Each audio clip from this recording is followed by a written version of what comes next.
Hi friends, welcome back to my channel. ఇవాళ ఎంత ఎమ్మీగా ఉండే మెంతికూర పప్పుతో అయితే మేము ముందుకు వచ్చేసాయండి. మా నలుగురికి వచ్చేసరికి హాఫ్ కన్నా తక్కువ కందిపప్పు అయితే సరిపోతుంది. దానికి వచ్చేసరికి 4 కట్టలు మెంతికూర అయితే పట్టిందండి.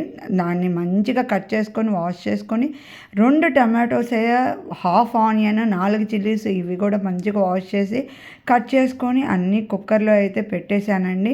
తగిన వాటర్ అయితే యాడ్ చేసుకున్న స్పైస్ లెవెల్స్ తగ్గట్టు కారము, కొంచెం పసుపు, ఒక రబ్బ చింతపండు అయితే ప్లేస్ చేసుకొని కుక్కర్ లిడ్ అయితే క్లోజ్ చేసుకొని ఒక 5 విజిల్స్ అయితే రానిచ్చాను. ఇక్కడ తాలింపు కోసం చిన్న తాలింపు బాండి పెట్టుకొని ఆయిల్ వేడెక్కిన తర్వాత తాలింపు గింజలు, ఎండుమిర్చి, చిన్నులపాయలు అవి వేగిన తర్వాత నేను పెద్దులపాయ కూడా వేసుకొని మొత్తం వేపుకొని పక్కనైతే పెట్టేసుకున్నాను. ఇక్కడ కుక్కర్ ప్రెషర్ పోయిన తర్వాత తగిన ఉప్పు అయితే వేసుకొని మంచిగా మెదుపుకున్న దాంట్లో తాలింపు అయితే యాడ్ చేసుకొని స్టవ్ సిమ్లో పెట్టుకొని పప్పు దగ్గరకు వచ్చే వరకు అయితే పెట్టేసుకోవడమే అండి. ప్రాసెస్ చాలా ఈజీ.